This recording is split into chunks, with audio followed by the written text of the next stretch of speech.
Please subscribe to this channel so that we are more enthusiastic in providing the best video for you.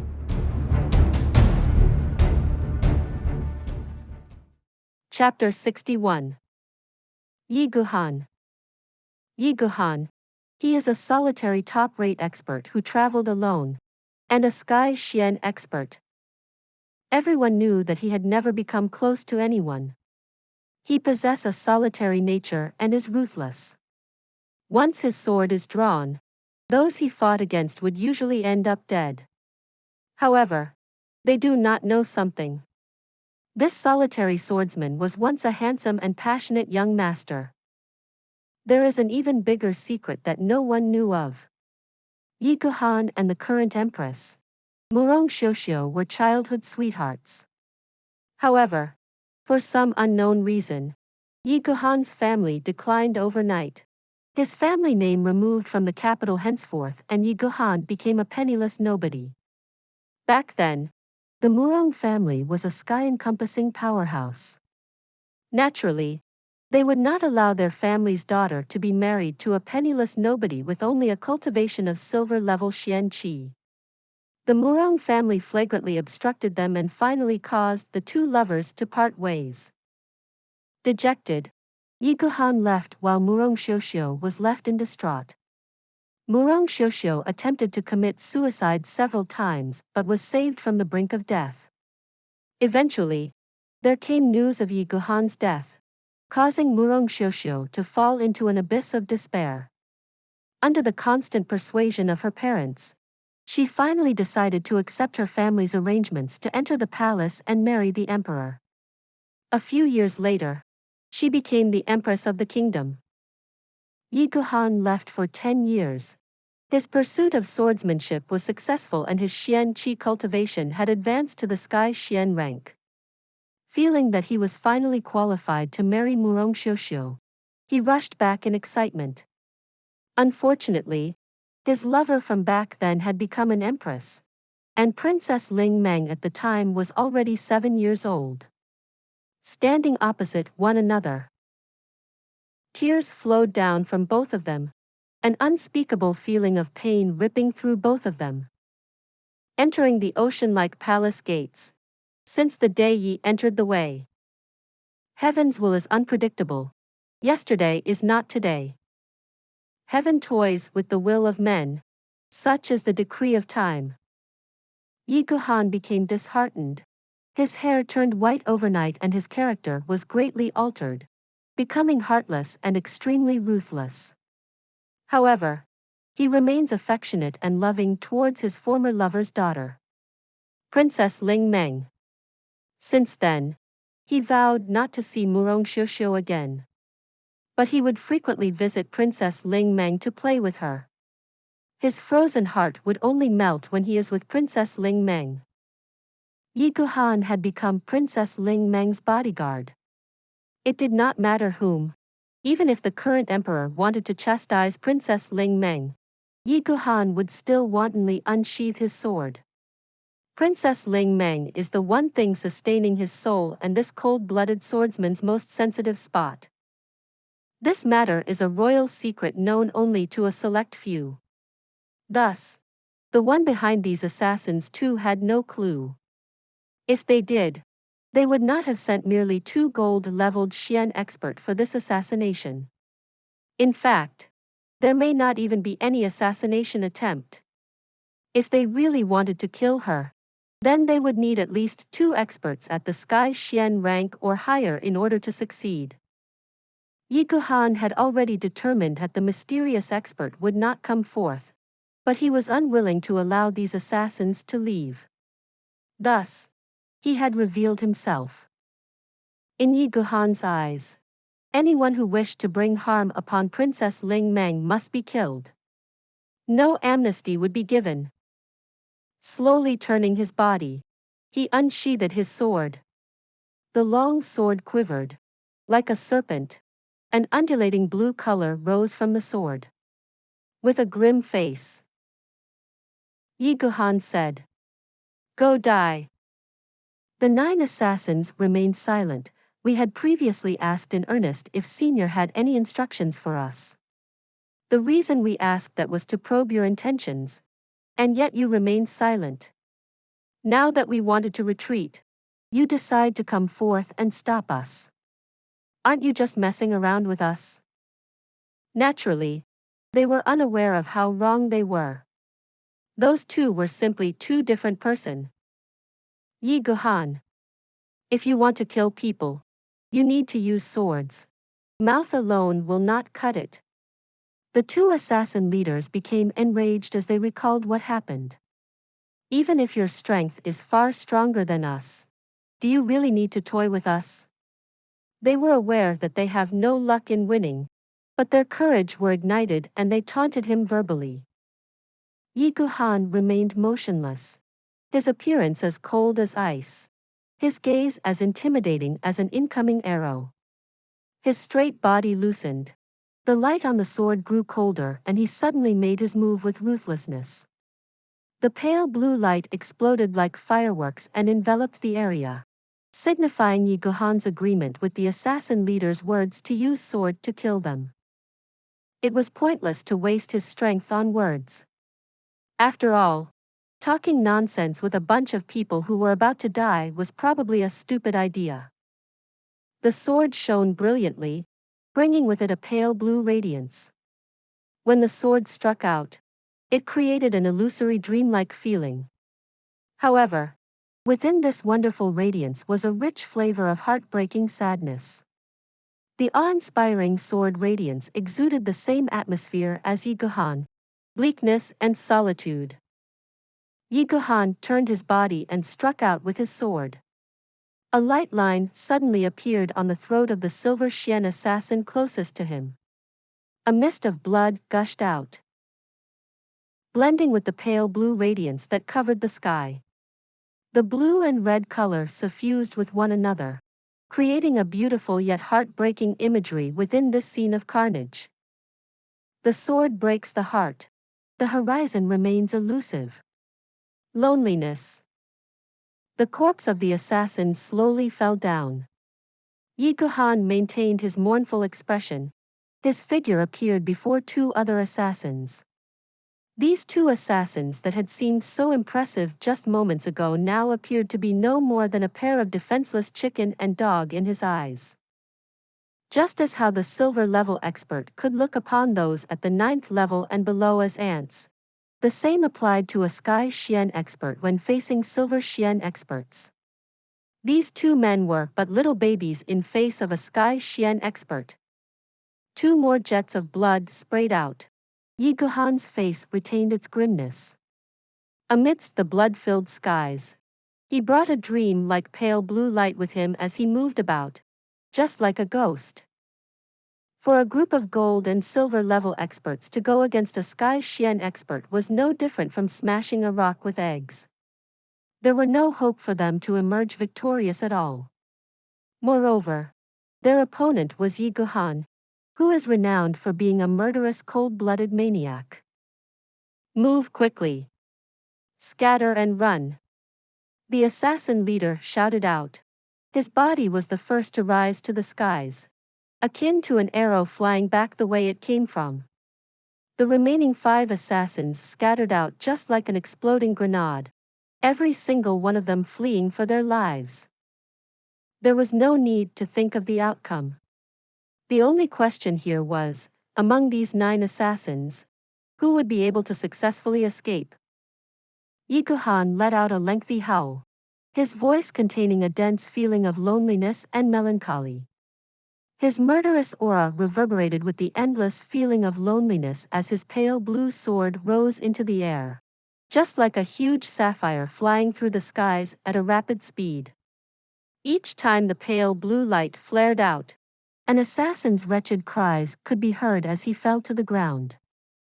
Just a moment after the order was given, 4 of the assassins that were trying to escape had already been killed, though their bodies have yet to descend onto the ground. As for Yi Guhan, he was engaged with one of the gold-level assassin leader. The 2 assassin leaders possessed the highest level of strength amongst the assassins. One of them fled to the north while the other fled to the south. Even with Yi Guhan's ability alone, After killing off the other 4 silver Xian assassins, he could only stop one of the leaders. As for the other one, not even he could do anything about it. Jun Xie, who was lying on the ground, had his eyes slightly opened as he enjoyed the show. Witnessing Yi Guhan's superhuman might, he could not help but feel fascinated. In an open battle, not even the original Jun Xie in his past life could hope to defeat Yi Guhan. This caused Jun Xie to have a higher evaluation towards the Xian Qi cultivation of this world.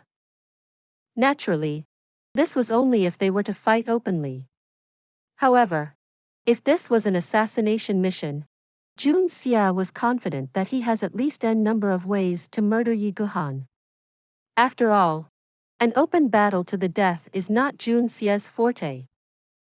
A pale blue color, he is probably only a Sky Xian beginner, and yet he possessed such a kind of power.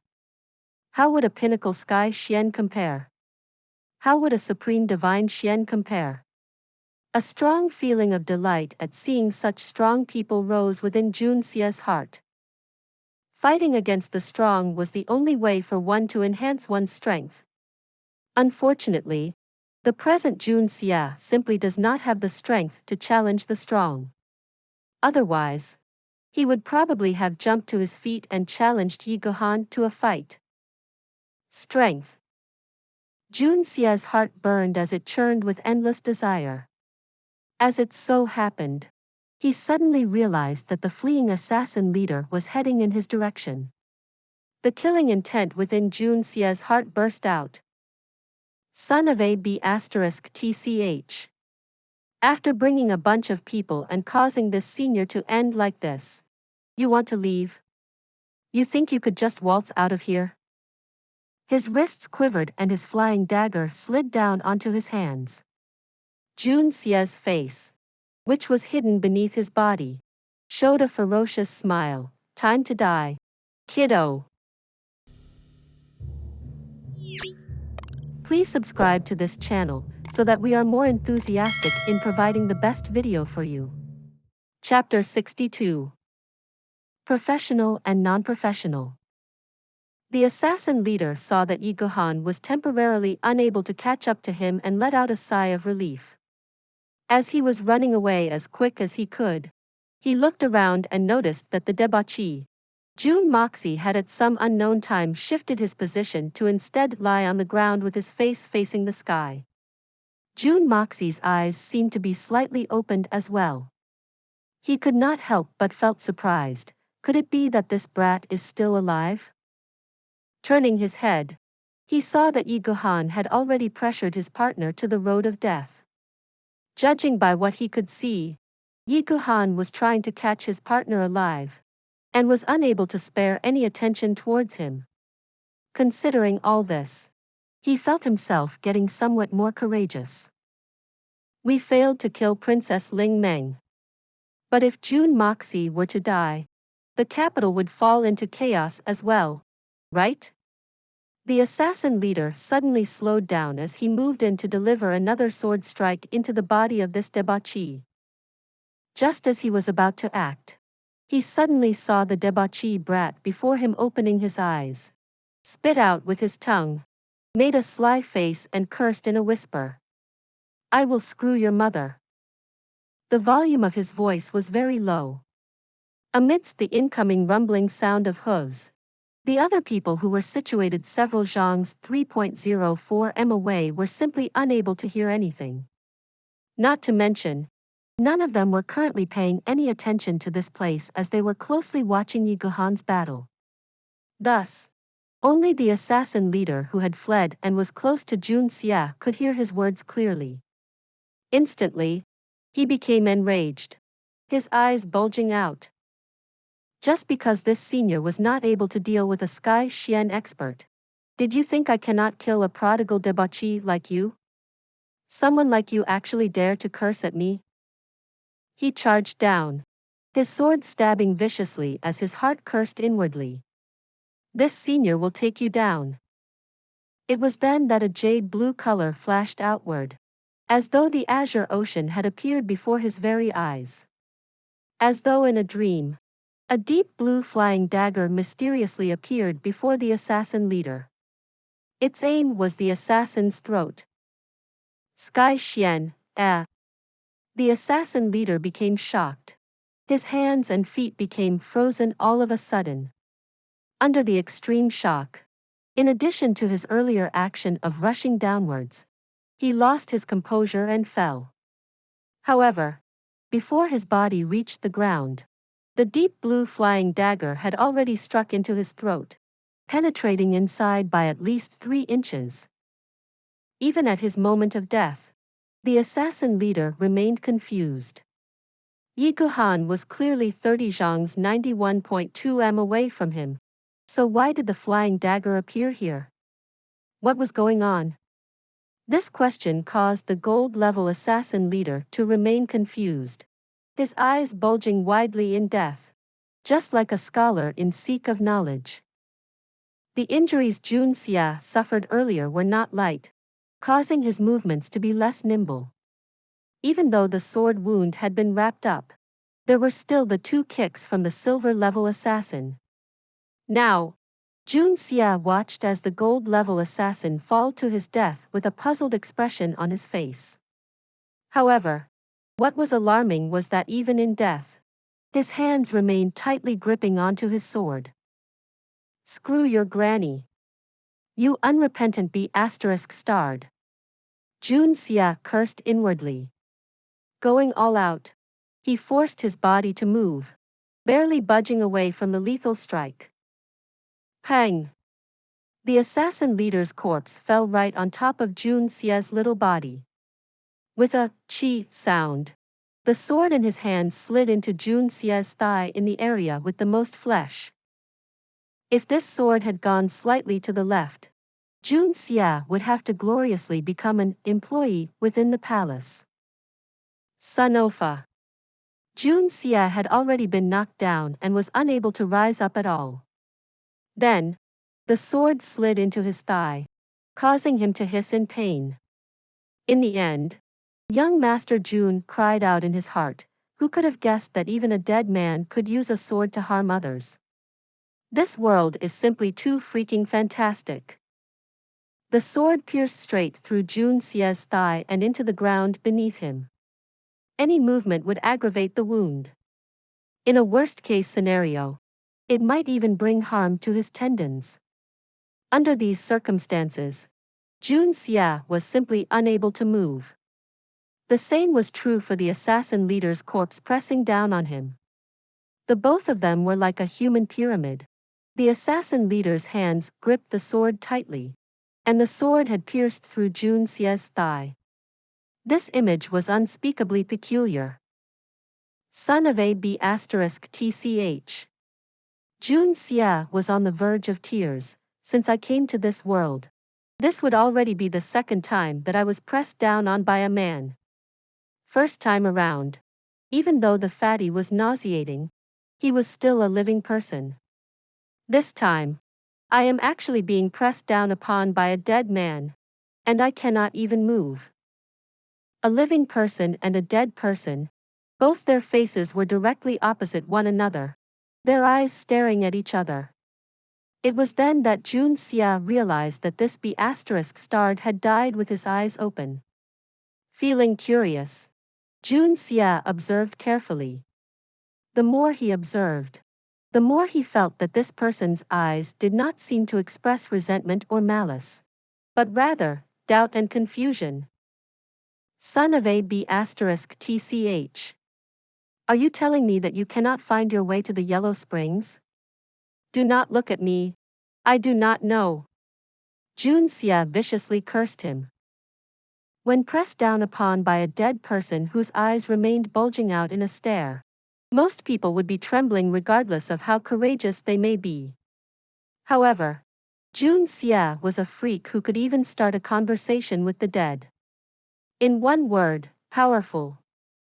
With a paw, Guhan disarmed the other assassin leader.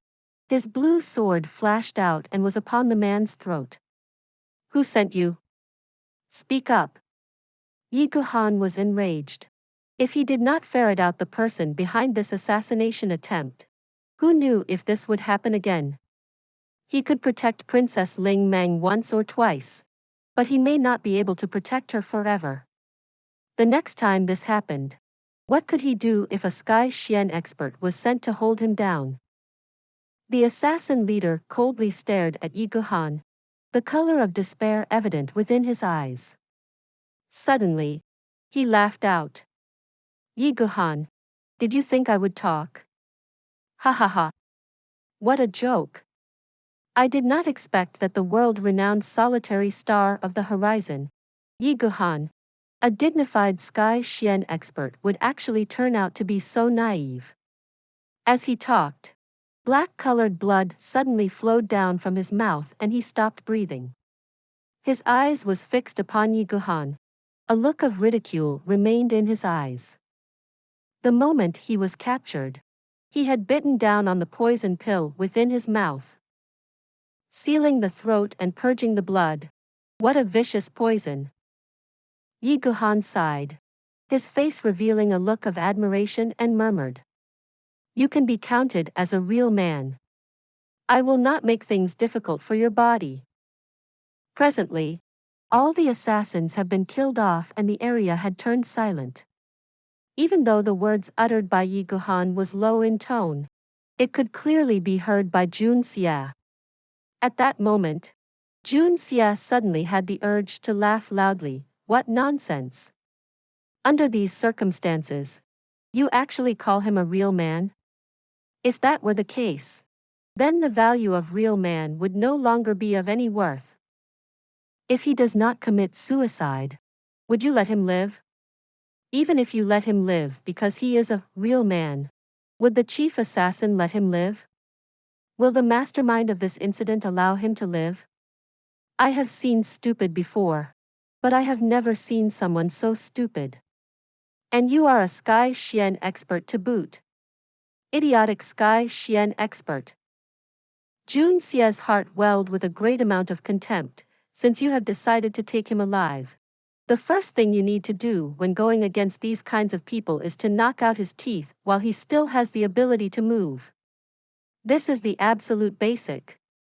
As for the blocking of acupuncture points, breaking the inner chi and all those. Hey! Do I really need to elaborate for you? Nuba. Simply too unprofessional. The professional assassin within Jun Xie was greatly upset. Amid the field of blood, Princess Ling Meng frowned, seemingly unable to stand the thick scent of blood. She walked forward.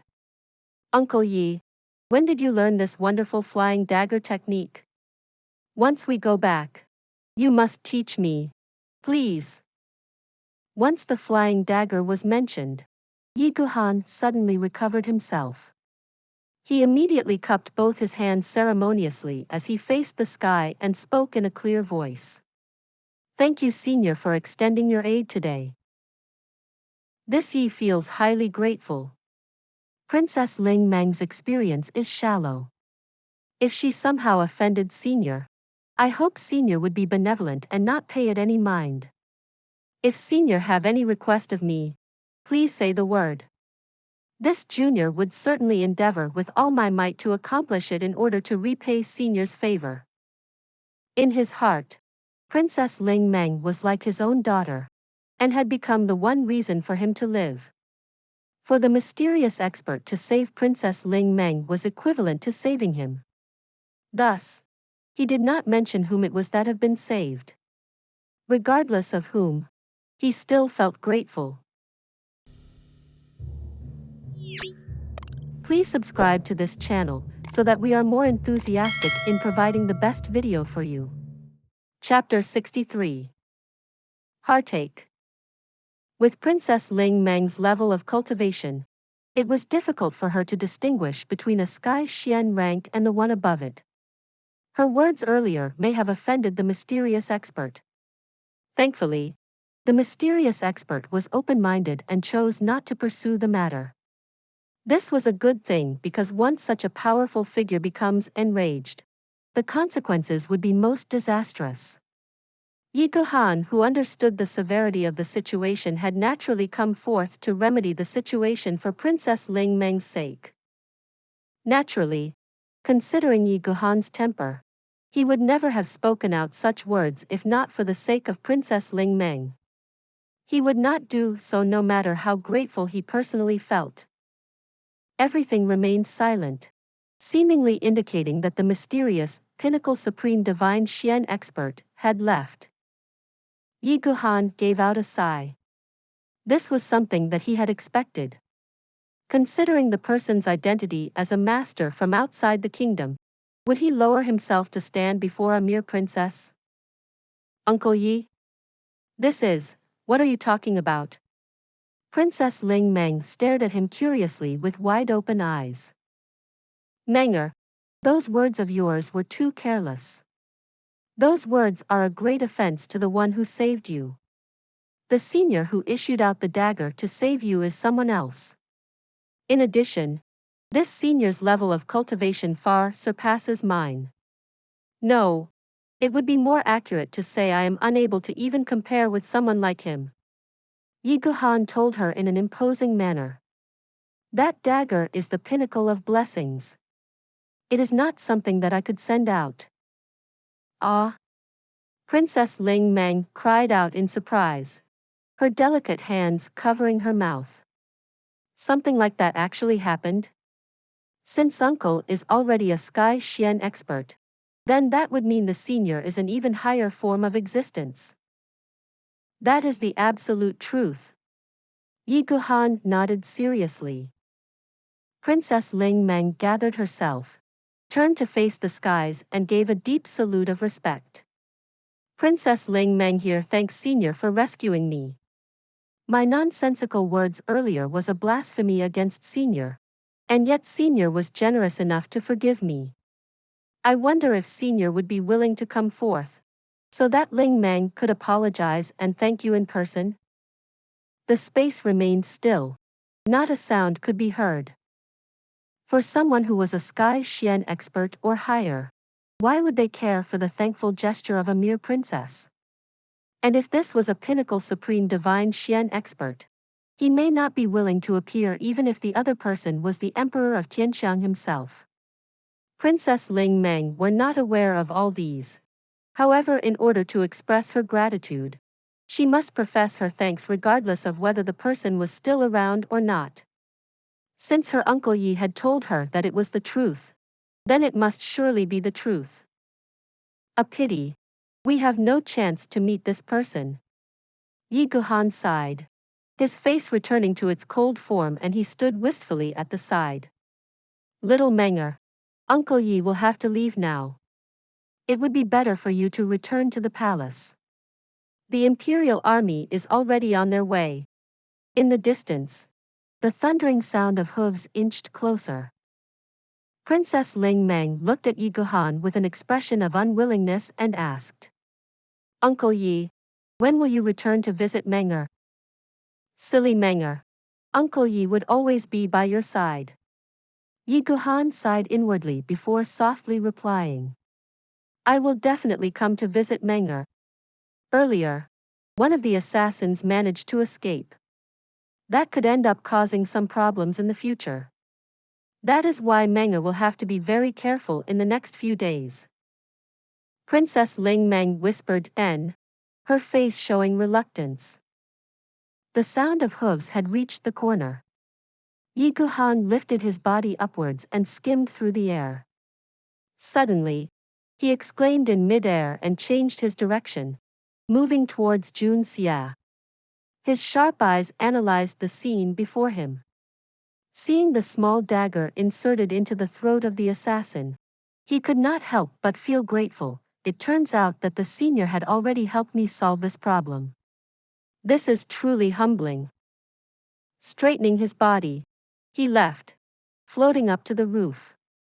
With a blue flash, he suddenly disappeared. From the corner of the street, a robust horse marched out towards them. A young military officer in blue with an urgent expression on his face rushed close by. Seeing Princess Ling Meng standing safely there, He gave a sigh of relief. He quickly saluted and asked, "Princess, are you all right?" His concern was evident within his voice. Princess Ling Meng stared at him in a dazed manner. Slightly bending her body, she picked up the two flying daggers from the ground. Checking it in detail, the flying dagger was as thin as a layer of onion, exquisitely small and subtly curved with beautiful engravings. Princess Ling Meng became fond of it instantly. Her face revealed light traces of excitement. This is the divine weapon used by the Master Superior to even Uncle Yi. What a lovable dagger. This is, dagger? The young man asked in a stammer. Princess, please be careful when dealing with these weapons. If not for the senior expert who shot out these flying daggers, I would have been killed by those assassins. There would be no chance for me to wait for your arrival. Naturally, Yi Guhan's existence cannot be revealed to those who are unrelated to her. Princess Ling Meng glanced at him briefly. Her beautiful face showing traces of fatigue and a hint of sadness. When she chose to leave the palace in the past, there would be at least a jade-level expert escorting her. That was His Majesty's personal arrangement for her. Why would that expert suddenly be sent out on an errand? In addition, the several elite gold-level experts that usually accompanied her were all deployed elsewhere for some unknown reason. It was under such circumstances that she encountered assassins as she left the palace. What does all this mean? It goes without saying. Princess Ling Meng was extremely intelligent and was well aware of what was happening, but she tried to force herself not to think about it. She was unwilling to consider it. She dared not consider it. That was because the resulting scenario would be too painful for her to bear. Pain. Heartbreaking pain. If you want to struggle for the throne, then just do it. Why do you have to turn me into a tool for your struggle? Is the throne really that precious? Could it be that in your eyes, I am but a tool for you to further your interests? We may not share the same mother, but we have the same father, the same flesh and blood. Why? Why? Could it be true that there can be no love within the royal family? She felt the two flying daggers within her bosom coming in contact with her skin, releasing a cold sensation. Yet Princess Ling Meng felt warm and safe. The mysterious Sky Xian expert saved her life and did not blame her for mistaking his deeds for others. This benevolent mindset caused an endless amount of fascination to well up within her. Yi Guhan was aware that the mysterious person's strength was probably above that of the Sky Xian rank, but Princess Ling Meng did not. She only knew what she saw, and that was the ocean like azure brilliance. Saving lives without showing even his shadow, drifting back and forth, leaving not a trace of his existence. Uncaring of rewards from others, much less the ignorance of those he saved. What kind of character is this? This is the character of a real master.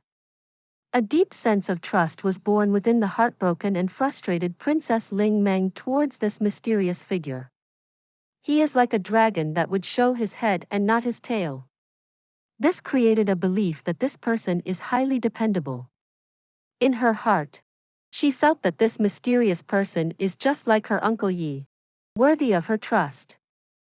With the flying dagger beside her, Princess Ling Meng suddenly felt herself becoming more courageous. Indeed, with a pinnacle Sky Xian expert and the solitary star of the horizon, Yi Guhan as their protector, anyone would be able to sit back and relax. She recovered from her daze, only to discover the young man staring at her. Princess Ling Meng became embarrassed and turned angry, her heart becoming depressed. This person is the eldest son of the city's Murong family, Murong Jun. He is the rising star of his generation from the Murong family where Princess Ling Meng's mother hailed from. In terms of relationship, Princess Ling Meng and him could be considered as cousins. He is considered one of the renowned handsome talents within the city. Ever since meeting Princess Ling Meng though, he was smitten as though she had captured his soul. He had requested his family for a military leader position in hopes of meeting and staying close to her and at the same time allow him to launch a frenzied pursuit for Princess Ling Meng. Since Jun Moxie stepped back 2 months ago, Monarch Jun is now one of the top 2 suitors for Princess Ling Meng. The other suitor is the Grand Preceptor's grandson, Li Yuran. Please subscribe to this channel so that we are more enthusiastic in providing the best video for you. Chapter 64. Old Man in Grey. Looking at him, anyone would feel that this young Master Murong is a talent in both civil and military affairs. Extraordinary in every aspect. Blessed with handsome looks. Highly capable in the field of martial arts. A perfect match for any woman. However, Princess Ling Meng felt that this person is very hypocritical. Before her, he seemed to always be wearing a mask of being deeply in love. As someone who lived within the palace all the time, she had no way of judging whether this face of his is true or false. How much of it is the truth? How much of it is fake? What is the true face and character of this person? Princess Ling Meng felt that she do not have the slightest grasp onto the answer for those questions. The other suitor is the first heir of the Li residence, Li Yuran, who holds the title of #1 gifted scholar in Tianqiang Kingdom. Likewise, he is someone who filled Princess Ling Meng with uncertainty. Li Yuran is handsome and well-mannered, graceful but not showy, and rarely showed himself. He had caused countless ladies from the capital city to become obsessed towards him. However, no matter what, he refused to show himself, causing him to be labeled as the #1 refined gentleman of Tianqiang Kingdom. Li Yuran would always show a warm and graceful countenance, never one to be either anxious or tardy. He seemed as though everything that was happening in the world was within the palm of his hands, that everything was within his expectations. However, Princess Ling Meng had always felt that it was impossible for there to be someone so perfect in this world. If this person's external appearance was but a camouflage, then he would be an even more horrifying, more unpredictable existence. No one could hope to understand what he was really thinking. Whenever she was together with this person, Princess Ling Meng would often be visited with an inexplicable feeling of dread. This feeling warned her that this gentle-looking youth before her is an extremely dangerous person. By comparison, the original Jun Moxie is someone who wore the greasy countenance of a rogue. He did not attempt to hide his nature, as though announcing to the world, "I am a rogue, and I am not afraid to show it." Even though his character is somewhat unbearable, at least he was someone who committed bad acts in the open. Despite being a scoundrel, his bad actions were all done openly and there was no need to fear him taking sinister actions in secrecy. Thinking about Jun Moxie, she suddenly recalled that this debauchee was just here not long ago, and he even gave her a warning. Regardless of whether it was on purpose or unintentional, it was at least a gesture of goodwill. However, it seemed that the assassins had already killed him off from the very beginning. When she considered this point, she quickly asked, "Quick! Go find third young Master Jun and see how his condition is at the current." She could not help but feel anxious within her heart. Although her life was saved, she feared that Jun Moxie might have been killed off. That would cause Grandpa Jun to fly into a fit of rage. The resulting storm would likely be far worse than if she was the one killed. It appeared that the city was about to be plunged into a turbulent storm. Hopefully, her 3 brothers would not take advantage of the ensuing chaos by the angered Grandpa Jun and create an even bigger problem for the kingdom. Although she did not witness it for herself, Princess Ling Meng believed that Jun Moxie was most likely dead. After all, 2 of the assassins had appeared from Jun Moxie's direction. At that time, he had already fallen to the ground. If he had not died, would the assassin have left him alone? Several bodyguards went forth to search, but after searching all over, they were unable to find Jun Xie. That was because Jun Xie was currently being pinned down by the assassin's corpse to the point where their bodies perfectly overlapped with one another, leading to the bodyguard's failure to notice them. A rough-looking bodyguard rushed to report to the princess. "Princess, we could not find third young Master Jun's corpse. Perhaps the corpse stood up and ran away by itself." Listening to those words, Princess Ling Meng's face turned black to the point of puking blood. What nonsense is this? You could not find the corpse. So maybe the corpse stood up and ran away by itself? A corpse can run away by itself? Murong Qianjuan's face turned dark. What are you talking about? The guard panicked and started stammering. I meant, we failed to find third young Master Jun's corpse. Maybe it left, no. I meant. Enough. Stop talking. Murong Qianjuan's face turned black. If you cannot find the corpse, that means you cannot say that he is dead. Even more so, you cannot call it a corpse. You should have said, the third young Master Jun's body had disappeared. Understand? The bodyguards all complained inwardly. Weren't you the one who said that he is dead? To think that you still have the face to lecture us. What a despicable person. Princess Ling Meng felt helpless and said, Go search again in detail. If you find third young Master Jun's body, quickly send it to the Jun family. Under their influence, Princess Ling Meng almost blurted the word corpse herself. After searching again, they were unable to find anything. Thus, Princess Ling Meng arranged for a bodyguard to report this matter to the Jun family. Not long after the bodyguard had left on horseback, a gray figure rushed out before them. This figure turned out to be a small, thin and withered-looking old man. Murong Qianjun unsheathed his sword and asked in a stern voice, Who? I am looking for someone. The little old man's face was a mask of depression, as he looked everywhere. His face filled with anxiousness. He turned a deaf ear towards Murong Qianjun's question. Murong Qianjun was greatly infuriated and shouted, Take him. Considering that an assassination attempt had just been carried out against the princess, this weirdo's appearance was a very suspicious event. The surrounding soldiers voiced their affirmation and was about to rush forward when they saw the old man suddenly becoming exalted. I finally found you. Haha. Why don't you run now? Your grandmother's little bee asterisk starred. You have a sword piercing through you. Ha! Let's see if you still dare to run away again. He shouted out in a gloating tone. All they saw was him kneeling down before an assassin's corpse and was in the process of pulling out a sword. He is in league with the assassins. Take him down. Murong Qianjun became overjoyed. He felt that this person was really stupid. All the assassins here had already died, and yet he chose to enter this place, which was surrounded by the army, to find a corpse.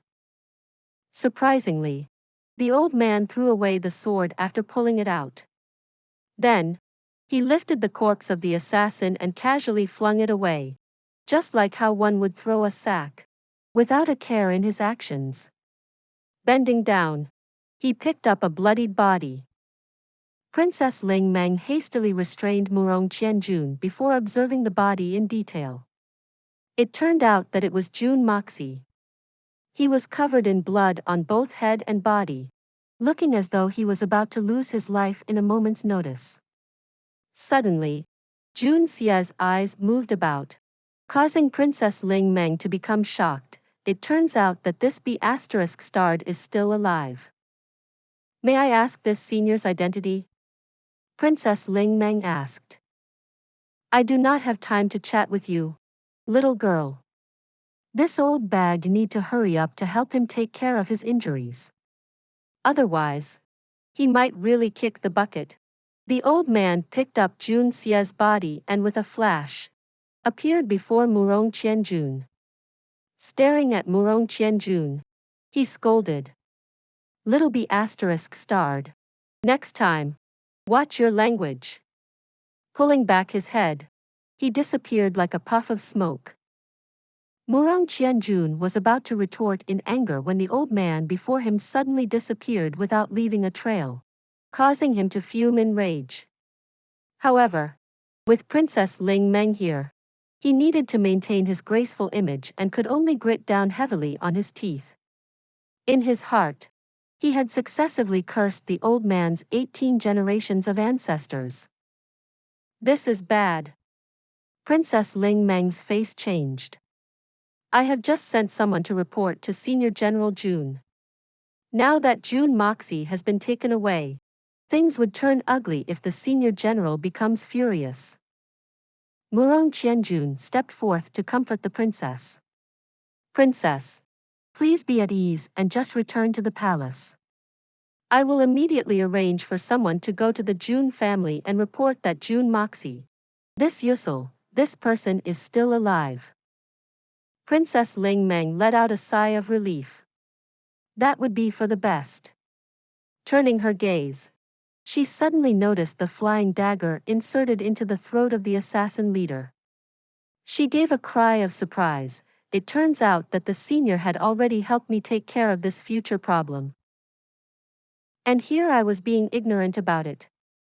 She walked over and pulled out the dagger. Checking it, she found that it was indeed the same as the other two.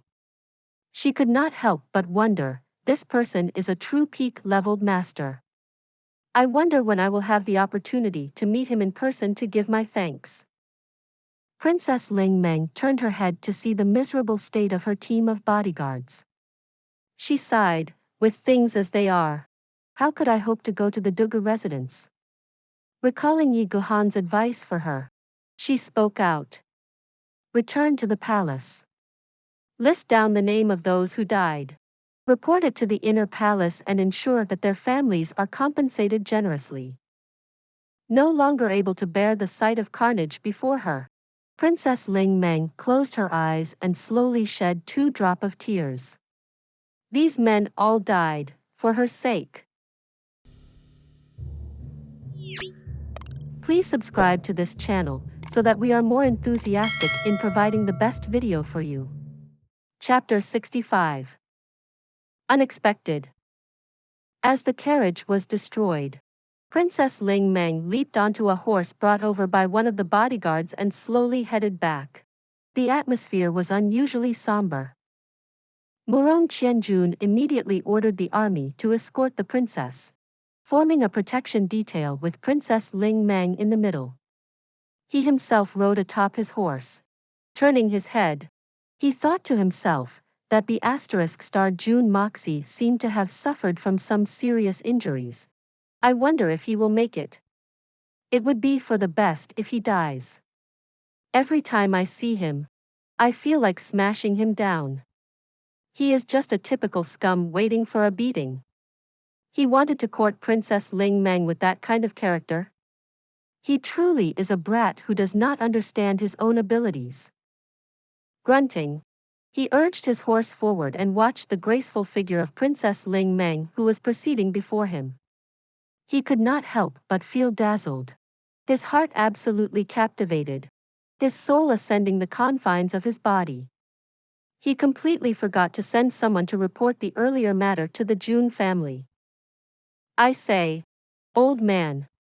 You have been following me like a ghost for a good 3 days. Could it be that I am so handsome to the point where you have taken a fancy to me? The old man was carrying Jun Xie, similar to how one would carry a baby in their arms. The old man's body was very withered. It seemed that there was no flesh on his entire body. This caused Jun Xie an unspeakable feeling of discomfort, as though he was lying on a cobblestone ground.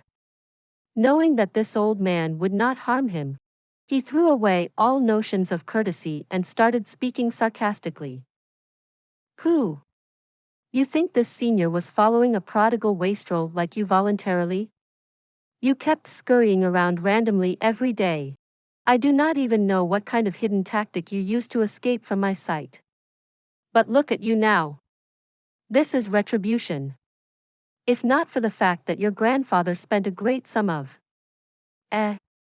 How did you know I have been following you for 3 days? The old man was indignant. He felt that being together with this debauchee was something shameful. Just as he was about to grumble, he suddenly realized something wrong. Something very wrong. How did this useless brat realize that I have been following him for 3 days? Could it be that this senior's tracking skills have regressed until such a degree? The old man became startled and suddenly stopped. He no longer cared about the disrespectful manner in which Jun Xie used to address him. Fool! Did you have to ask such a simple question? Naturally. Someone told me. Jun Xie casually threw out an answer after thinking it through. Even though this old man's tracking skills was unable to escape Jun Xie's senses, it was still first-rate even when compared to his past life's experiences. Considering the original Jun Moxie's abilities, he would not be able to realize it even after training for hundreds of years, let alone escape from the old man's sight. You are the real fool. You are such a fool. It is only natural that you would not be able to discover this senior, Who told you about it? Was that person the one who taught you how to escape from my sight? The old man felt shocked. He was actually unaware that his tracking skills were being countered. In addition, that person possessed the ability to guide this useless being, Jun Moxie, to shake him off his tail. This was simply horrifying.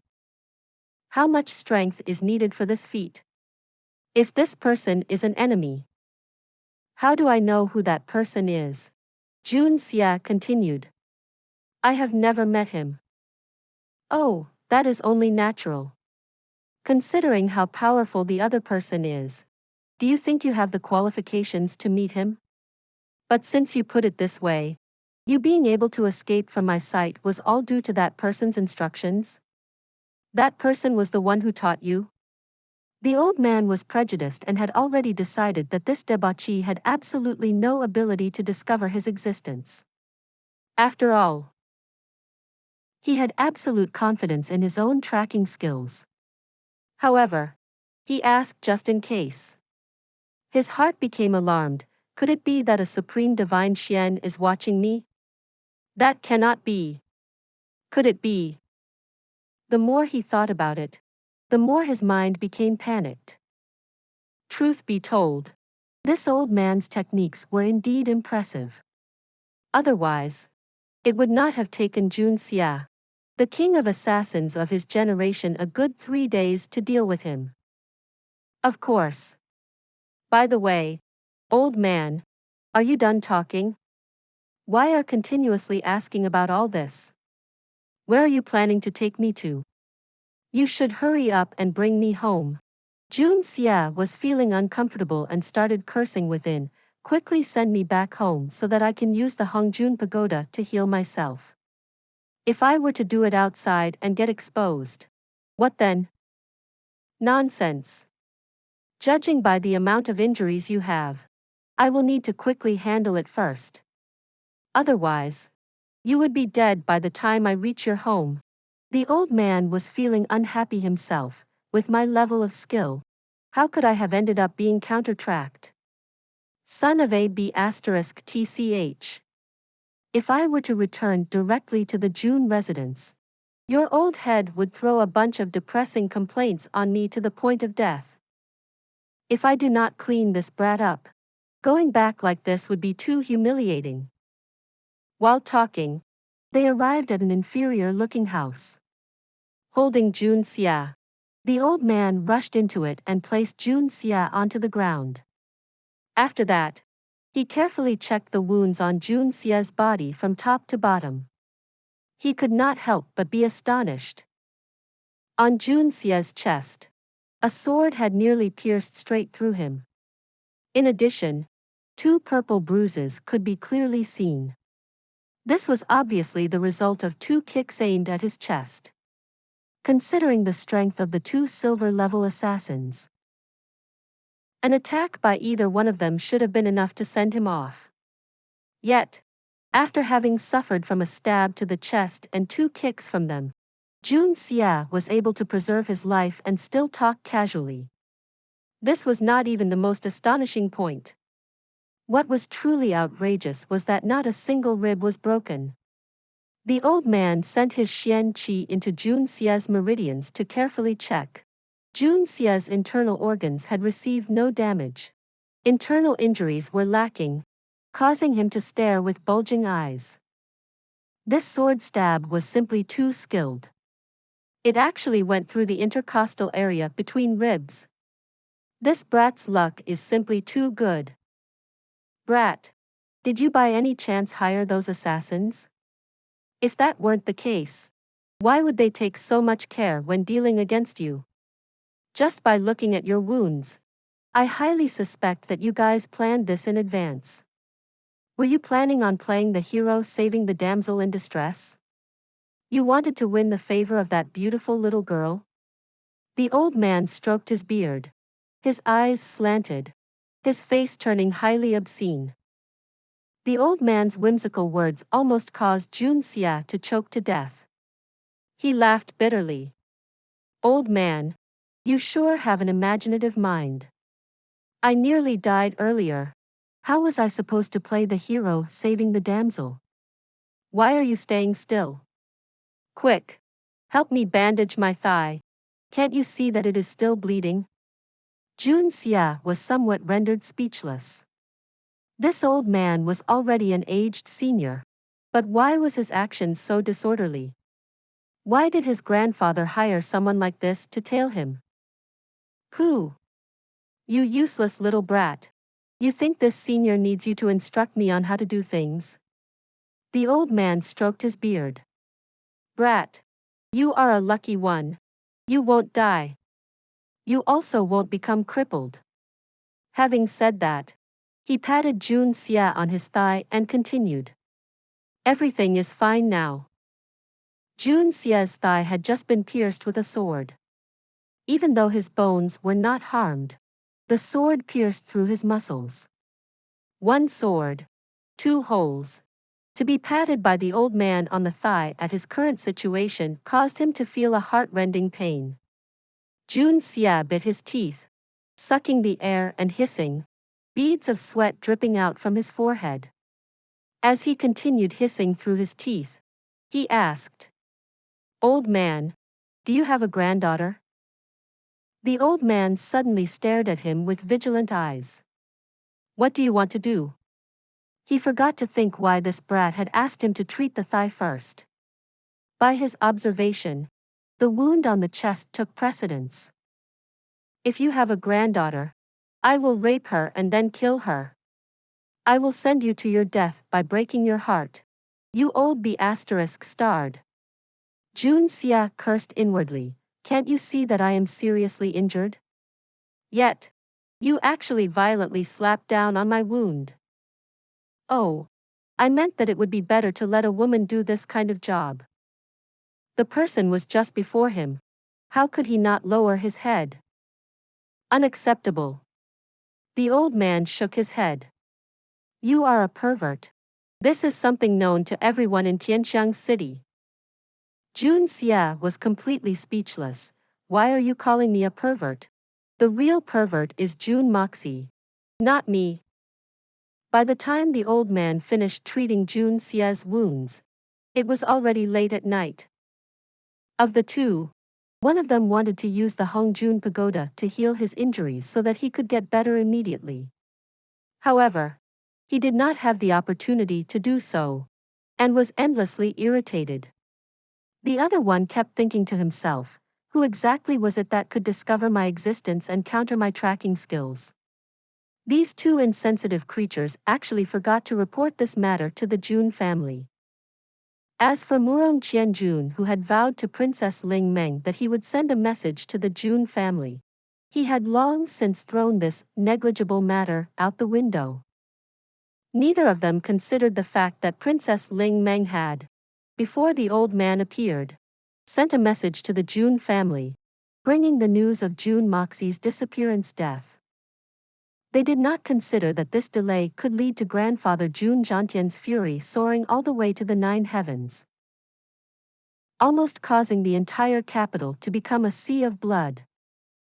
Incidentally, just when night arrived, the same time that Princess Ling Meng had encountered the assassins, the forces within the Tang residence began moving. Please subscribe to this channel so that we are more enthusiastic in providing the best video for you. Chapter 66. Northern City Clan Under Siege. Grandfather Tang's face was sullen as he stood before the main door, his eyes flashing with a faint trace of hope. He finally found a trace of something, which may or may not be a clue. However, Grandfather Tang could no longer wait. Sending forth his forces in the day would cause too much of a ruckus. But now that night had fallen, he had assembled all of Tang family's experts. 246 men. 2 mid-stage Earth Xian ranked experts. 4 Jade-leveled Xian experts. 12 Gold level. 36 Silver level. With the rest at the pinnacle stage of 9th level Xian Qi cultivation. For this time's movement, Grandfather Tang Wanli had assembled the Tang family's forces from inside the city and out. Within the short time span of one afternoon, Grandfather Tang had mobilized these men, who were the strongest within the Tang family. These were the foundations of the Tang family. No mistakes were allowed in this operation. For today's operation, the objective is the Northern City Clan. Tang Wanli addressed everyone present with a sullen face. Keep in mind that no one from Northern City Clan should be allowed to escape, especially those with the position of Hall Master or higher. Do not kill. Do not be rash. Capture them all. Understood? Understood. The crowd answered in unison. They do not know the reason for going against the Northern City Clan. They also felt that this level of mobilization to deal with a mere Northern City Clan was somewhat of an overkill. But seeing the grim expression on Tang Wanli's face, none of them dared say anything. Today's operation will be directed by this senior. If any of you were to let slip a member of Northern City Clan, then just send your head to see me. Grandfather Tang gave out a strict command. Then slowly scanned everyone present. Seeing everyone became more alert, he waved his hand. Move out. 246 men in black garbs silently headed out the door. Grandfather Tang's cloak billowed in the night wind as he strode towards the door. Although he was old, he was still robust. His every step exuded intensity and signified his indomitable determination towards tonight's operation. Wait! I will go as well. Following the voice, a figure in black rushed out from the inner courtyard. This figure was wrapped in black cloth and resembled a human-shaped black meatball. Even though Tang Yuan do not have the required body shape for nocturnal activities, he still wanted to join in the fun. However, due to his body shape being overly that, he finally decided to simply wrap himself in black cloth before rushing out. Roll back to your room. Watching the human dumpling rolling towards him, Grandfather Tang became furious.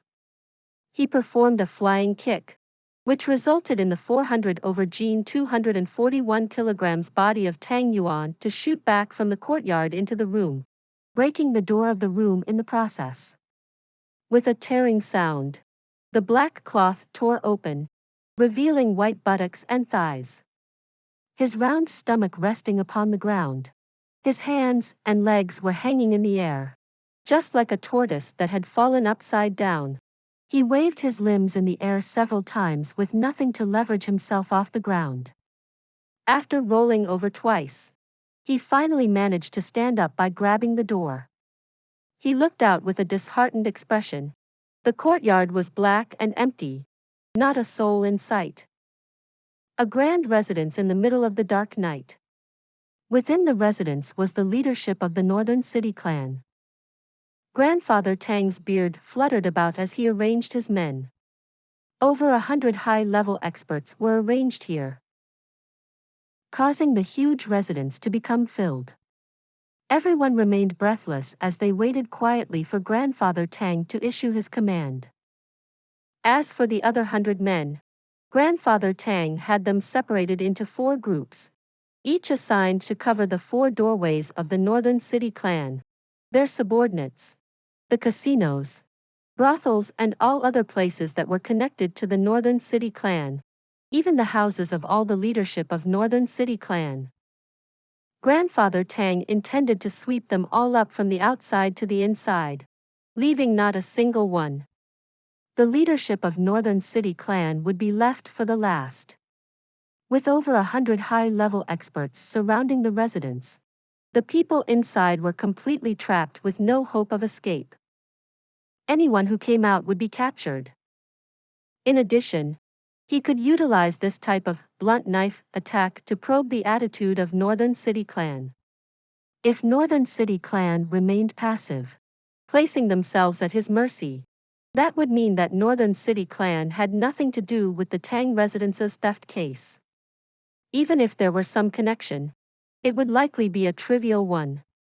However, if Northern City clan were to fight back desperately to the point of death in order to break out, Grandfather Tang believed that would signify him catching a big fish. Even now, Grandfather Tang felt doubtful towards this information provided by Tang Yuan. It would be more accurate to say he was very skeptical towards it, a clue found by the renowned debauchees, Jun Moxie and Tang Yuan. No matter how I look at it, the credibility is simply too low. If I were to say it out, who would believe it? Alas, I can only blame myself for getting too carried away. After all, I am simply too desperate right now. I will just consider this an act of helping the common people get rid of some scourge. However, if I were to find out that this matter is a trick from those 2 debauchees trying to settle their personal scores, even if Jun Xie tries to stop me, this senior will capture both Jun Moxie and Tang Yuan and give them a good beating. I will beat Jun Moxie until he becomes fat and beat Tang Yuan until he becomes thin. Let their body shape change. Hang. Grandfather Tang's face was a mask of volatility as he gritted his teeth. Watching the alley before him, he saw sacks of tied-up captives increasing one by one like dumplings. Grandfather Tang let out a sigh. Having made up his mind to return home and give those 2 debauchees a good lesson, those 2 debauchees have grown too daring. It had been half a long hour since this residence was surrounded. All the people coming out of this place were caught one after another, their inner chi sealed, their limbs tied up, their mouths stuffed and were piled up here. The number of men caught had become quite significant and should have caused some sort of response. However, there was still no response from them. Thus, Grandfather Tang believed that Northern City clan had nothing to do with the theft of the Xian core. That actually made sense. After all, what can this Northern City clan amount to? Could they have the guts to disturb the tiger whiskers of my Tang family? Silhouettes appeared from all directions as the experts from the Tang family all returned one after another, their hands carrying a few people, all of them captured and bundled. The raid against the outer side of Northern City clan had concluded. Grandfather Tang was greatly disappointed, his face twitching, his heart cursing. Tang Yuan, Jun Moxie. This senior will never forgive you 2 stars. You dared to come together to trick me into acting as your pawn? This senior swear that. Grandfather Tang did not have the time to consider what it was he intended to do because at this moment, countless dark figures leaped out from within the residential walls of the Northern City clan. Each of them wielded projectiles which they let loose. creating a rain of projectiles to descend upon the experts from the Tang family's ambush team. At the same time, a shout was heard from within and people started charging out from the main door, back door, and side door, akin to an exploding grenade. They dared to wage war without declaring their intent and did not even show any desire to negotiate things with Grandfather Tang. In addition, all of them were desperately trying to run away, as though resenting the fact that their parents only gave them 2 legs. What does this mean? Holy crap! The reaction turned out to be so intense. Was there any difference between their current actions with those of rebels? Grandfather Tang stared with bulging eyes, his eyes almost popping out. This sudden change in scenario caused Grandfather Tang's mind to lag for a bit. After a while, he fiercely slapped his own thigh. The pain caused him to exhale, his heart bursting with excitement. A show is coming. Several shouts were heard from the members of the Tang family's ambushing team. The change happened too quickly. In addition to the fact that there were differences in their level of strength caused no small number of them to be hit by the projectiles. The injuries caused by this sudden attack were not light. The remaining men separated and charged towards the members of Northern City Clan that were rushing out. The sounds of swords clashing could be heard as the distance between both sides closed. The brilliant colors of purple, black, silver and gold flashed out upon the entire area, painting a breathtaking view for the moment. The interval of time between the moment Northern City Clan members threw out the projectiles until the moment they rushed out to fight was very short. It could be said to have occurred simultaneously.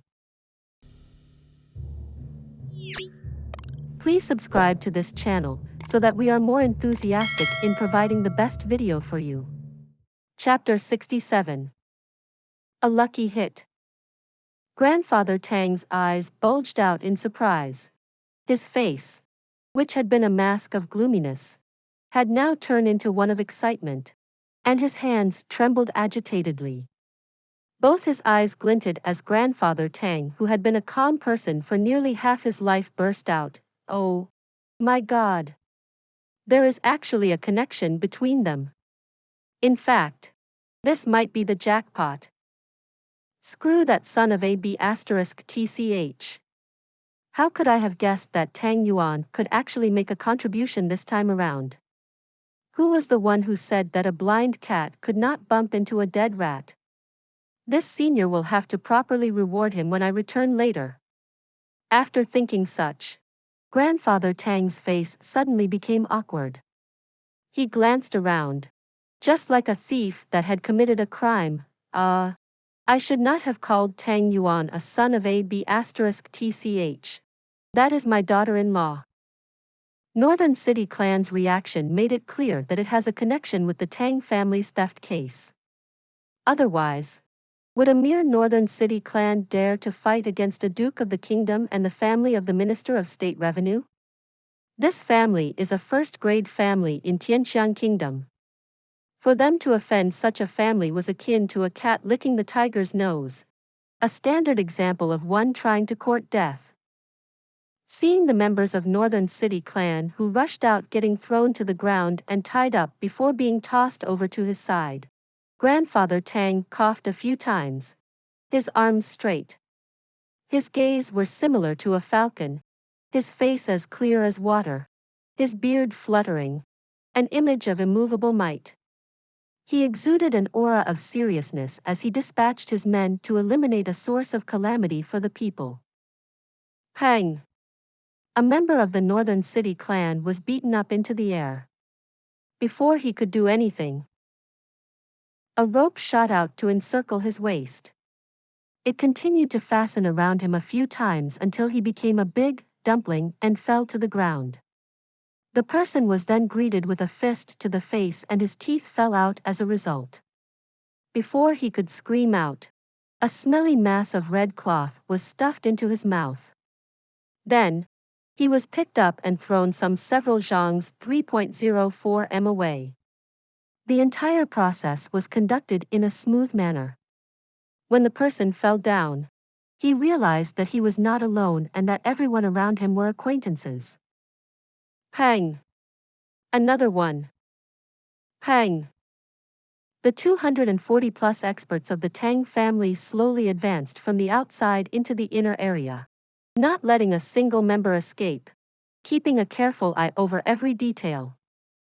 3 gold-leveled Xian Qi experts were surrounding the northern city clan leader Qin Hu.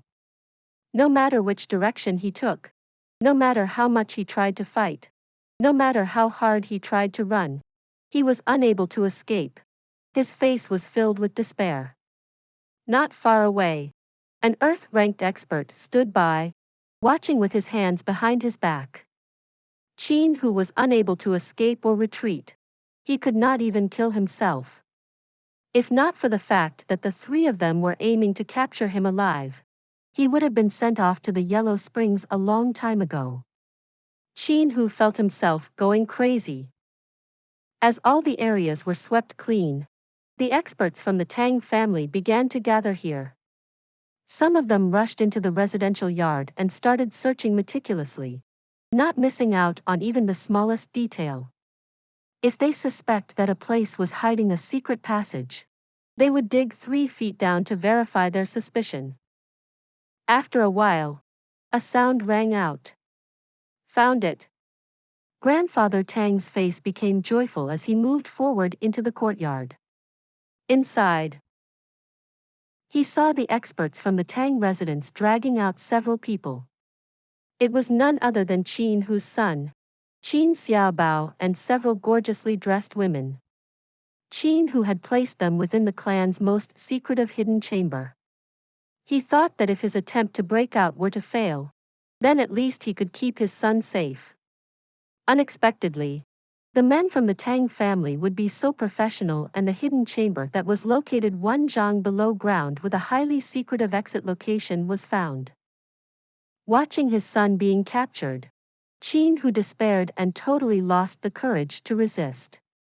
If not for fear that Qin Hu would disregard his life and fight to the bitter end, the 3 men would have captured him by now. As of now, he had lost the will to fight. The 3 gold-level experts moved forward simultaneously. Ha! Ha! Qin Hu's body fell, like a piece of soft mud. Control over his body and authority over his own life and death no longer belonged to him. A complete victory. Grandfather Tang slowly walked before Qin Hu. Glancing down at Qin Hu's depressed face, he waved his hands. The surrounding men all retreated to the side, leaving an empty space in the middle of the land. Where is the item? Grandfather Tang asked in a low voice, his gaze keeping a close watch on Qin Hu's eyes. He went straight to the point, not letting Qin Hu have any chance of denying. This question from him was one that could create a false impression for Qin Hu. I already know that you are the one who stole the Xian core. I have already obtained undeniable proof towards this matter. All that is lacking now is your cooperation. As long as Qin Hu was involved in the theft of the Xian core, hearing such a question while being rendered prisoner would lead to a 90% chance of causing his mind to collapse. Sure enough, Qin Hu's mouth gaped as he became tongue-tied, a look of complete despair escaping from his eyes. Grandfather Tang, who had been keeping a close eye on Qin Hu's reaction, became ecstatic. The suspense he felt in his heart finally abated. It truly is a jackpot. Tang Yuan, oh Tang Yuan. This grandson had finally managed to accomplish something. In addition, this is a great accomplishment. Looks like there could be some hope for him. Wait. This matter seemed to have been brought up by that Jun family's debauchee, Jun Moxie. Grandfather Tang suddenly had another thought. It seems having a bunch of debauchees together is not necessarily a bad thing. At least they had proven useful at the most critical of moments.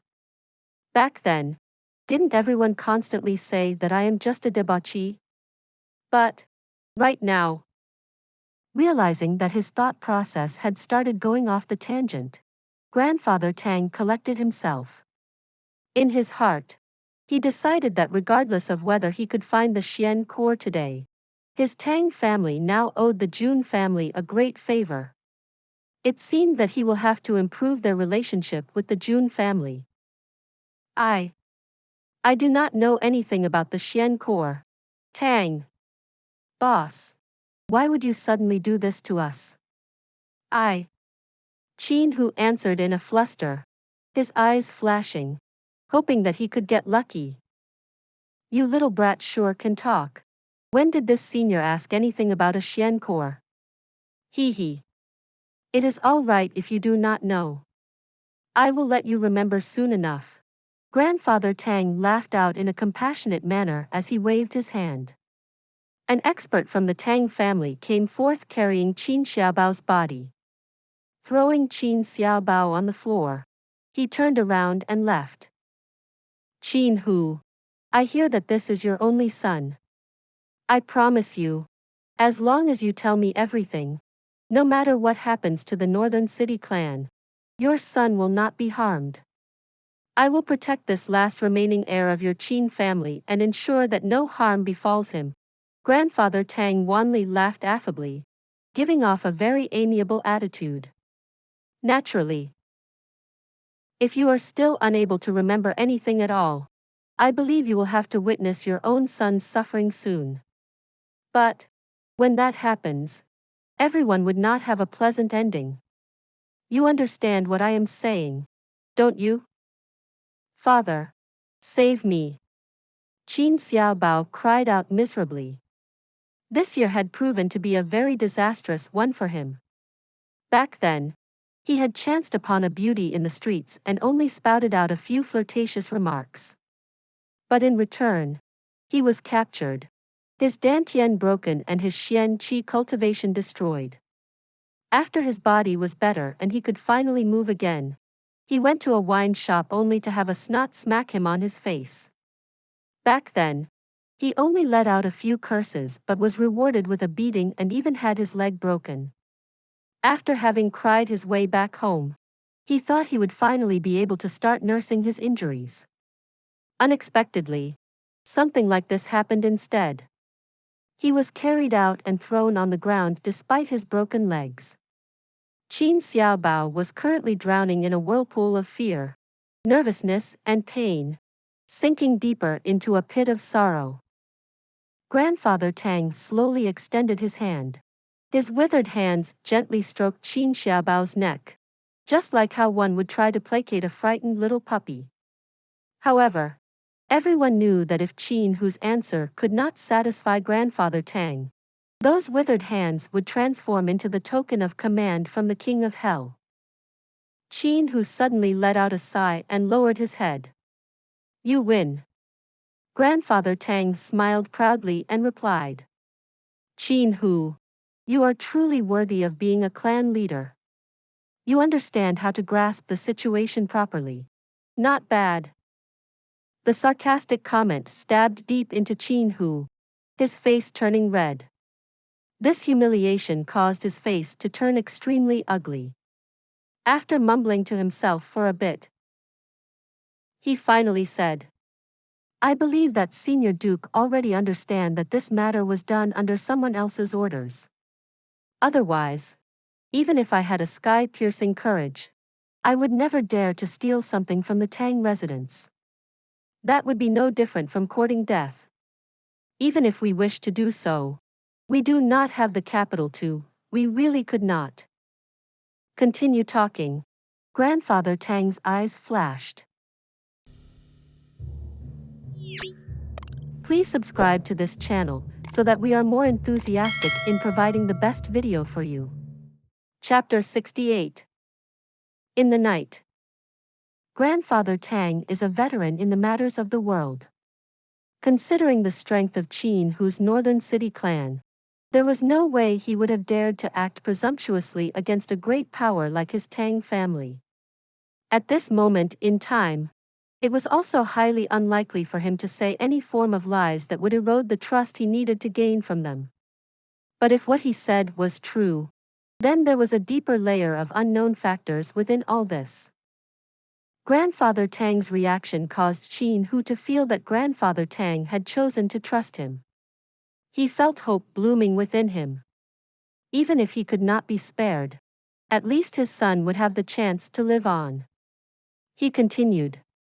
I do not know the origin of the person who instructed me.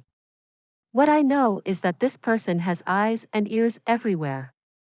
The layout of Senior Duke's residence, the hidden location of the treasure, every aspect of the plan including the timing of our movement was decided by that person.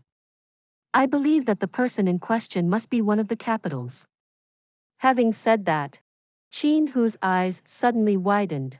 A look of horror appeared in his eyes as he shouted out in fear. Senior Duke, please save me. At this moment, a sharp sound suddenly rang out and a great yellow radiance rose forth.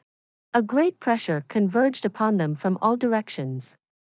It was as though the skies were suddenly filled with several small suns as an earthly yellow light completely illuminated the night skies. Earth-ranked Xian Qi experts. 3 lithe figures descended like lightning, charging towards Grandfather Tang from 3 directions. Every one of them were masked and wearing black garbs, revealing only their yellow-colored eyes. The experts from the Tang family all cried out in surprise. All of them rushed forward without a care for their own lives. Unfortunately, with their limited level of strength, they were unable to stop the Earth-ranked Xian experts. Grandfather Tang sneered and shouted. Which rat dares? With his white beard fluttering about, his entire body emitted an even heavier glow of earthen yellow light and he walked forward, keeping Qin Hu protected behind him. The opposing faction's intention was obviously to silence the witness. But Qin Hu was currently the only clue that Grandfather Tang has in his quest to recover the Xian core. How could he allow them to succeed? No matter what, he must stop them and preserve Qin Hu's life. Only with Qin Hu alive could he have any chance of finding out who was behind the theft. If he could find out who was behind the theft, he could recover the Xian core. Only by recovering the Xian core could his Tang family build a foundation to preserve the Tang family for the next 100 years. Grandfather Tang's eyes have turned red. Hong! Hong! Hong! Tang Wanli charged forward alone, blocking all 3 attacks by those experts who were cooperating. He attacked without defending, just like an insane tiger. For these men, killing a mere Qin Hu was not a problem. However, if they were to kill Grandfather Tang, that would be an act of declaring war with the entire Tianxiang kingdom. This type of consequence was not something that any ordinary person could casually accept. Thus, Grandfather Tang had nothing to fear. For one moment, he was able to hold back 3 Earth Xian ranked experts who were at the same stage. The 4 of them came together, circling one another as they attacked. Everyone in the yard became unsettled as the dust rose around the 4 of them. The other 2 Earth Xian experts from the Tang family immediately joined in the fray to support the house master. These 6 men exchanged killing blows while those below Earth Xian were simply unable to interfere in the fight. Bring Qin Hu to safety first.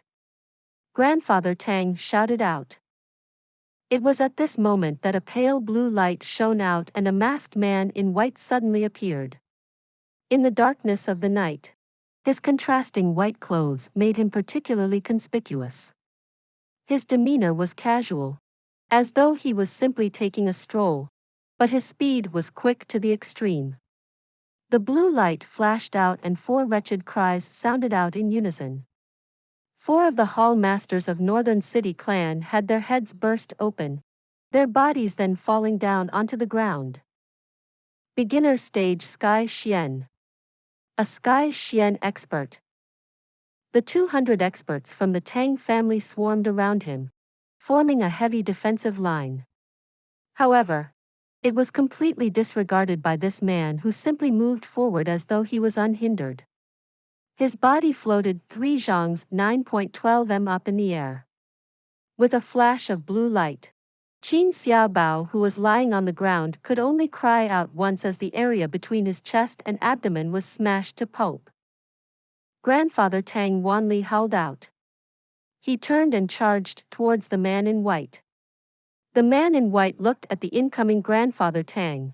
His eyes, which were filled with contempt, flashed with a dazzling blue light.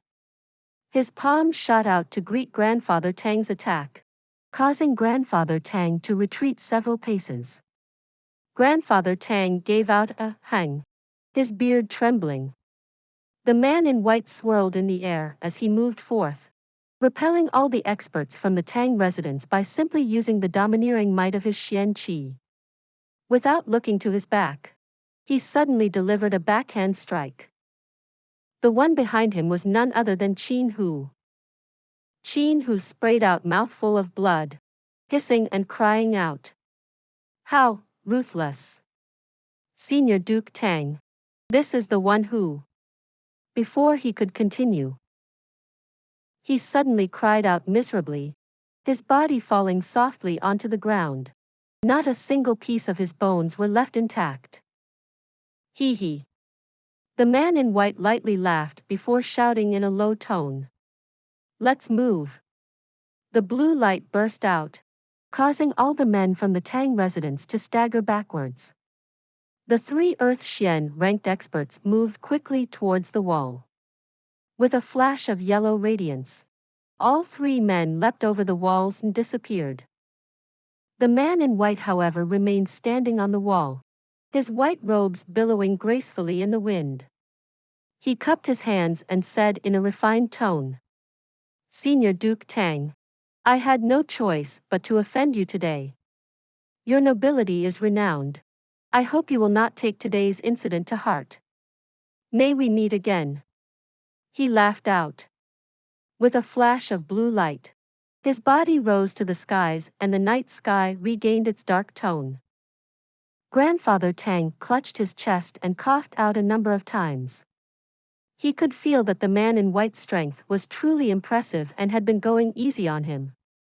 Otherwise, the earlier palm would have been sufficient to deal a serious internal injury to him. Even though he realized this, Grandfather Tang could not help but tremble with fury. Observing the corpses of northern city clans Qin Hu and his son and that of the 4 hall masters whose heads were burst open, Grandfather Tang felt his hands and feet turning cold. A Sky Xian expert like this should have appeared in my own family. I am unable to accept it. It was not easy for them to find this major clue. And yet, during the moment of success, someone suddenly appeared to cut it off. He had assembled the strongest 200 men from the Tang family. However, they could only stand and watch as their witness was silenced. Grandfather Tang himself had to accept a humiliating act of mercy from the enemy. This was simply intolerable. Watching Grandfather Tang gasping for breath, the surrounding men from the Tang family all lowered their heads in shame.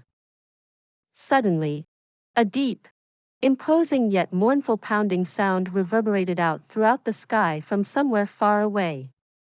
It was like the billowing waves of the horizon, the muffled sound of thunder from the edge of the world. It slowly spread out with each beat, bringing an image of storm-crushing and world-trampling momentum. As this sound rose out, the atmosphere throughout the world seemed to have transformed into one of grievances and bloodshed. Even the darkness of the night was no exception, as it became even heavier. The towering sound that had appeared so suddenly did not become slower due to the passage of time.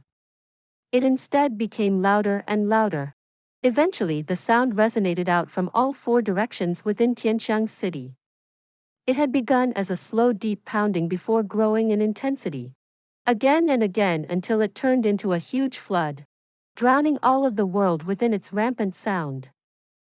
This is the thunderous sound produced from the drums of war, a prelude to a scene of carnage and bloodbath. This is a ground-splitting, sky-shocking sound. It served as the spark that would bring forth the fires of war. General's summoning drum. After decades of silence, in this quiet night, the highest form of command from the most powerful military family in Tianxiang Kingdom had suddenly begun rumbling again. Whenever the general's summoning drum was heard, it could only result in a mountain of corpses and a sea of blood. 10,000 cavalry and thousands of soldiers would begin rampaging, causing the demise of countless lives. It also meant that a portion of these soldiers would close their eyes forever, while a small number of them would traverse the sea of blood and climb the mountain of corpses to claim a position of power. Everywhere within the Tianxiang, countless soldiers woke up from their sleep with a start, and they quickly get dressed.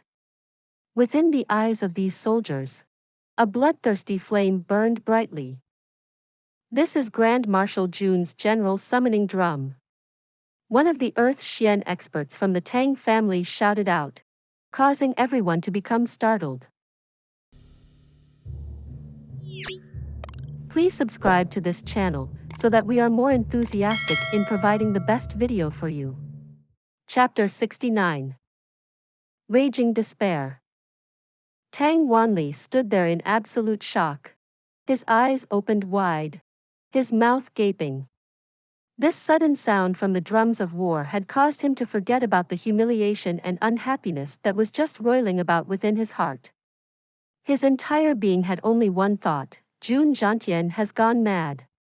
This old B***starred. Why is he going crazy? He is going to go mad while his Jun family is at its weakest. Everyone is to return to the Tang residence immediately. Those who serve in the military are to return now and report after changing. As for the rest, without my orders no one is allowed to take even a step out of the residence. Grandfather Tang acted decisively, giving out one order after another in succession. Instantly, dozens of them ceremoniously saluted before turning around and running away hastily. Their movement speed had exceeded the fastest speed that they could muster. The moment that the general's summoning drum resounded, it signified that the situation had reached a highly critical point. There was no doubt that any officer who dared to show up late would end up being decapitated. The strictness of Jun Xie was known to all in the military. Right or wrong would be decided with a finger.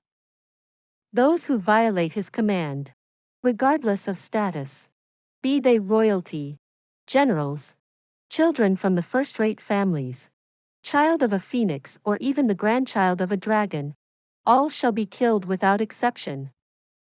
The sound of horse hooves striking the ground could constantly be heard from all directions. Like the waters of a raging river, all of them surged towards the military field within the city center. Everyone's armor was distinctly clear, their faces filled with eagerness as they urged their warhorses forward. Duke, what do we do with the rest of them? One of the experts from the Tang family asked, indicating the remnants of the northern city clan. Bring them all home and question them all carefully. Grandfather Tang knew that this would not bear any fruit, but decided to hold on to the hopes of a what if. As the warhorses galloped forth one after another, the military forces within and outside the city all gathered within their barracks in a state of urgency. The military trumpets of the barracks were blaring out at full force as every soldier maintained the highest state of readiness. They were ready for their superiors to return and accept their orders. Once their orders were received, they would all move out. Grandpa Jun has gone mad. These words were not false in the slightest. By the time Princess Ling Meng sent someone to the Jun residence, it had already been half a long hour since the assassination attempt took place. Then, Grandpa Jun was reading in his study. His old face was smiling, expressing satisfaction. His grandson had turned over a new leaf. In addition, the level of strength and perseverance that he had shown was far beyond the young masters of the noble families in Tianxiang City. None of them were worthy of compare. Seeing such a hope appear at the moment when the Jun family was slowly dying, how could Grandpa Jun not feel elated? As he was feeling highly elated, the housekeeper old Pang gently knocked on his door. With a heavy face, he walked in and informed that Princess Ling Meng had sent someone to report a matter to the housemaster. Jun Xie immediately had the man sent in.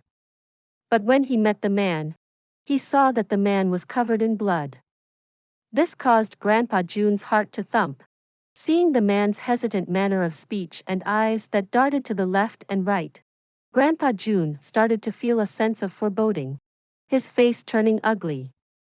Old Pang, who was standing behind him, was wearing a strange expression, causing Jun Xie to further feel that something was wrong.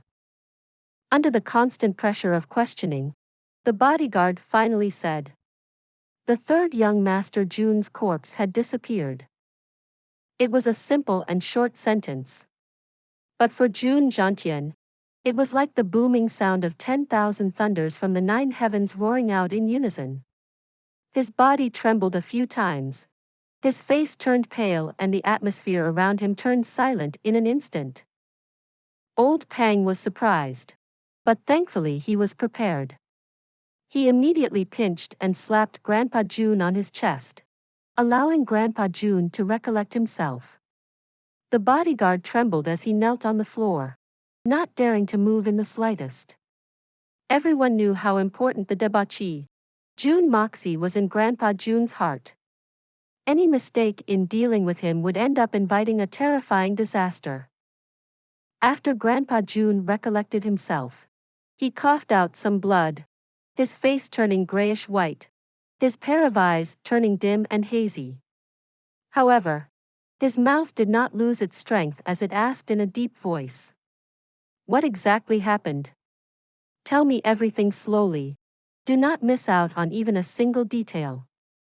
Even though his voice was low, the words carried a heavy feeling to it, akin to a huge mountain, pressing down with immense force. The bodyguard had already been scared stiff, his face deathly white. He slowly described the details of what happened.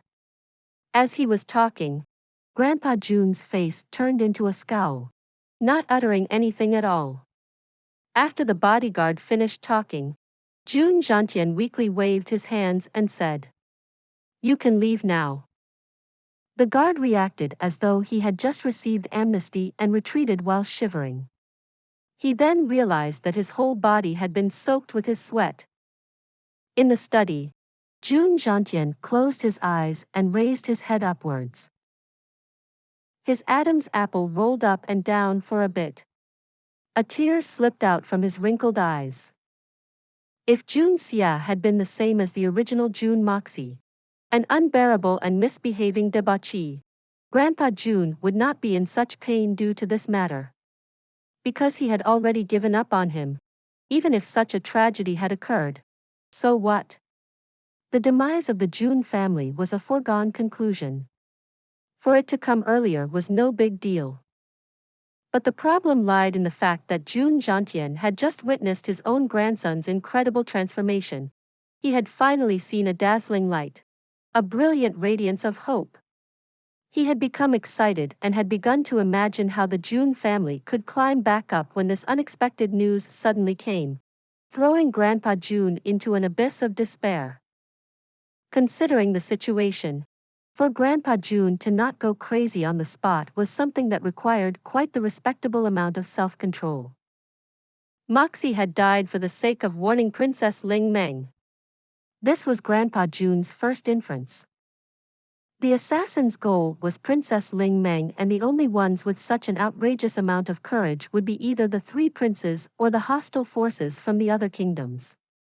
However, the current position of Crown Prince remained vacant and the 3 princes were in the midst of competing against one another for it. Under such circumstances, the other kingdoms would not choose to make such a radical move. Thus, the most probable suspects were the 3 princes. This was his second inference.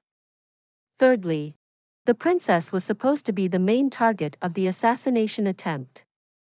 But Moxie had died while the princess did not. This had revealed something strange within this matter.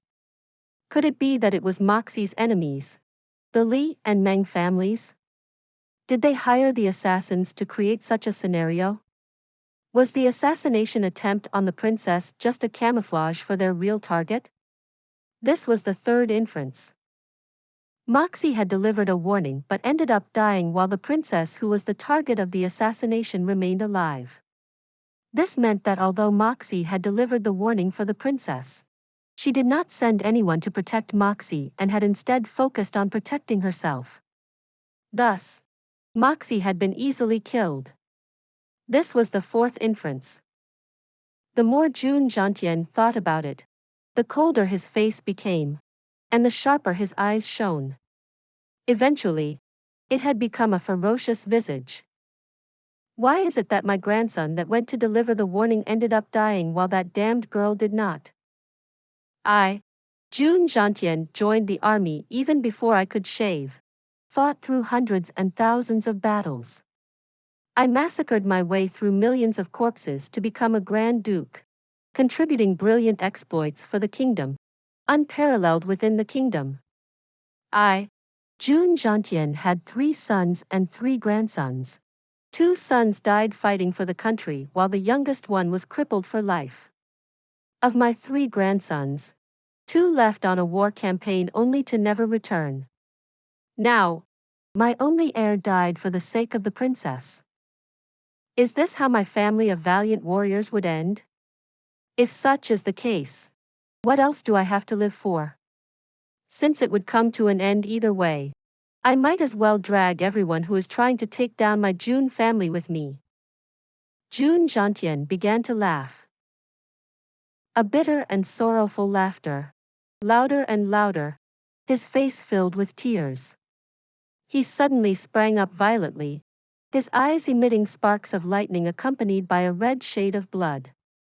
Glancing coldly at the night outside the window, he turned and walked slowly to stand before the portrait of his late wife. He stood upright, gazing at it for a long while, his mouth moving as though he was about to say something but in the end chose not to. He extended his hand, stroking the air as though trying to feel something, as though he was trying to say goodbye for one last time. Grandpa Jun narrowed his eyes slightly, as though he was trying to forcibly hold something back. He abruptly turned away and lifted his sword that had been left on the walls for a long time. His white hair flowing in a desolate manner, he strode out without looking back. The moment he turned away, 2 drops of tears fell onto the ground, breaking into countless pieces. On the portrait hanging off the wall was the image of a benevolent and motherly-looking old woman. Her smile remained everlasting. But her eyes seemed to reveal a sense of sadness. A wind blew into the room through the window, causing the portrait to flip back once, showing how powerless it was. Please subscribe to this channel so that we are more enthusiastic in providing the best video for you. Chapter 70. Rising Thunder. The housekeeper, Old Pang, stretched out his hand and pulled a thin wire behind Jun Xie's chair. An ear-piercing bell sound suddenly resounded through the Jun residence's courtyard. After that, he followed Jun Xie silently, his face cold and decisive. He had already deduced what Jun Xie would do next, but he did not intend to stop him. Moreover, he had decided to accompany him. No complaints. No regrets. Downstairs, a wheelchair was resting quietly. Jun Wui was seated upright upon it. His pair of sword-like eyebrows exuded a murderous aura, which soared through the skies. His face remained expressionless as he watched his father walk down the stairs. Their eyes revealed the same determination as they turned around without speaking. At this point, there was no need to say anything. Tens of dark figures rushed over from all directions, standing quietly in rows of 3 in the courtyard. They calmly looked at Jun Xie. No matter what it was that Jun Xie planned to do, they would follow him until the very end. Within the shadows, countless others appeared like ghosts, assembling and awaiting their orders. All of Jun family's hidden forces have at this moment been deployed without reservation. Grandpa Jun stepped forward and said a few words in a low tone. The men within the shadows suddenly disappeared without a trace, just like blood being scattered across the skies. The whistling sound of the wind, on the other hand, seemed to have increased in intensity. Jun Xie stood silently for a moment and inhaled deeply, taking in the fresh night air. However, he felt as though the air he inhaled was filled with a thick stench of blood, causing his heart to suffocate. Turning, he got up on a horse. His face was cold as iron, his red cape fluttering about in darkness, seemingly infused with blood.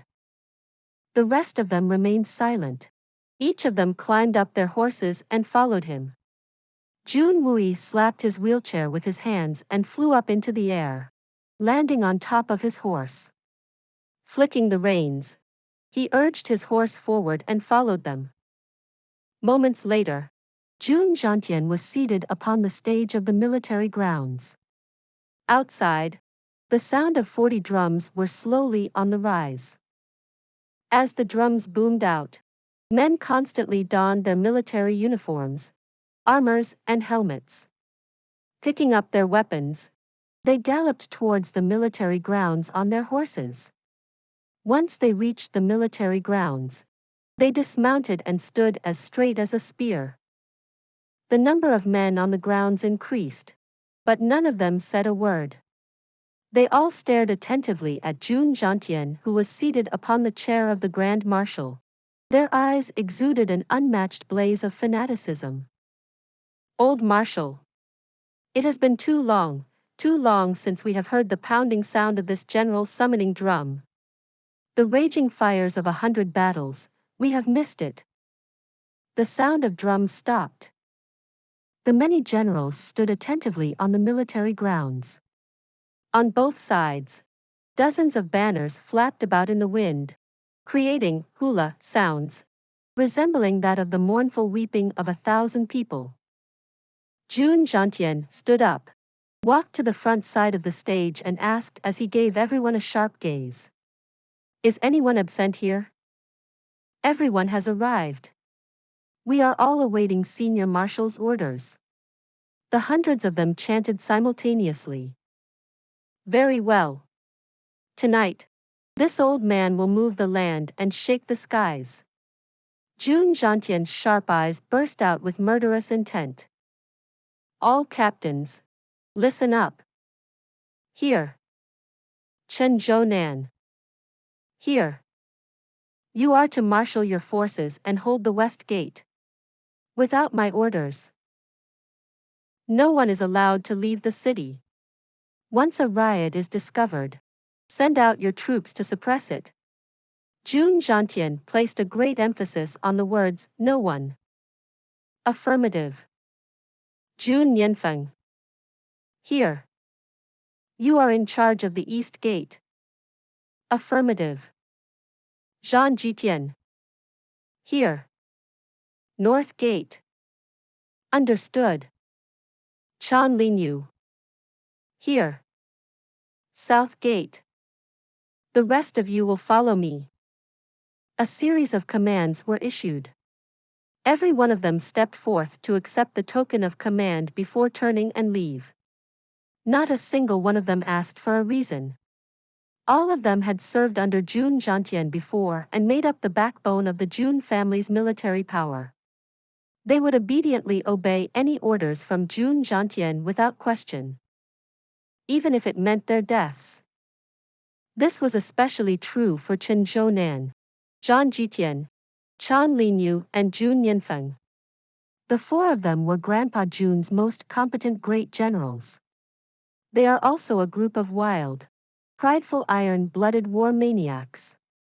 The only one who could give orders to them is Jun Xie. Regardless of right or wrong, they would execute the commands to the end.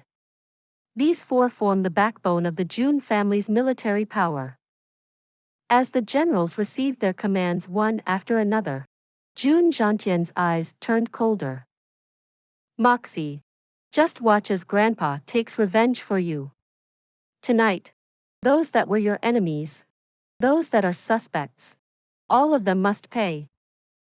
As the sound of the drums was resounding within the palace, the emperor of Tianxiang Kingdom, Yang Huayu, woke up from his sleep with a start and asked, "What is that sound?" His Majesty, the emperor, who is at the prime of his life and had once been plagued with many military problems, felt an inexplicable sense of crisis. It felt as though a sky-shattering event was occurring. Outside, a feminine voice replied, "Reporting to your Majesty." It seemed to be the sound of war drums. Sound of war drums? The emperor frowned, but suddenly became shocked. War drums? General's summoning drum. His face turned pale. He rolled out of bed and draped himself with only a cloak over his inner clothes before walking out of the room. He stopped and listened attentively, his face turning heavy. Jun Xie.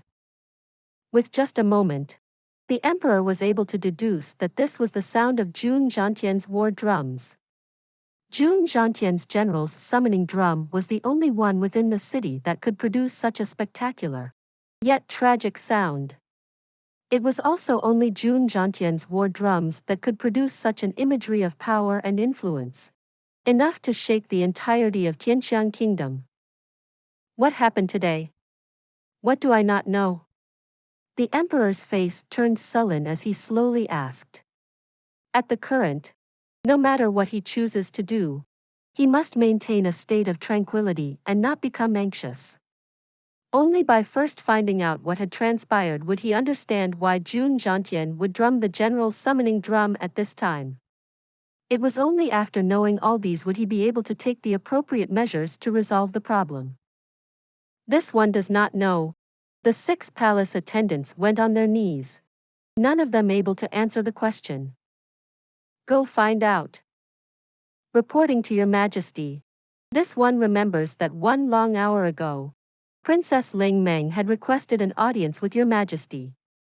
I am uncertain the reason for her request. An eunuch stepped forward from behind the emperor and answered in a feminine manner. Ling Meng? What happened to her? Ling Meng have always been well behaved. Unless something major had happened, she would not disturb me at such a late hour. Why didn't anyone report it to me? Who was so presumptuous to the point of interfering with my matters? The emperor realized something out of place here. The eunuch remained silent, his eyes drifting towards the bedchambers. Quickly summon Ling Meng over. Yes. Concubine Meng. Get out here now. The emperor shouted out in fury. A beauty whose body was covered only in a layer of translucent cloth came out and knelt on the floor. Answer me. Why was Ling Meng looking for me? Why did you stop her? The emperor's eyes were like ice, devoid of warmth. The princess, she said that someone tried to assassinate her. But I saw that she was not hurt and was able to talk in her usual manner, so I believed that she was only being mischievous. In addition, your Majesty was already asleep. This concubine dared not disturb you. Concubine Meng answered as she trembled. My daughter suffered from an assassination attempt and you stopped her from meeting her father. And you had the gall to say that she was being mischievous? Hee hee. You are quite the considerate concubine, His Majesty said in a gentle voice, seemingly undisturbed by everything that had occurred. But concubine Meng, who was kneeling on the ground, started trembling all over. She knew that once His Majesty used such a kind of voice to speak, it meant that someone's head was about to roll. The Emperor moved forward and gently whispered into her ear. I know that someone like you would not have the guts to do something like this. However, whatever it is that your master had promised you, it would never be accomplished. I will also ensure that he fails to accomplish it. Concubine Meng was suddenly overwhelmed with fear and stared with wide-open eyes, her body slumping onto the floor. Men, bring concubine Meng away and have her sent into the cold palace. No one is allowed to come in contact with her. The emperor's face remained calm as he declared the fate of concubine Meng, who had once stood above thousands. Imperial father. Princess Ling Meng rushed towards the emperor. Her hair was still in a bit of a mess. Do not be nervous. Just tell me what had happened today.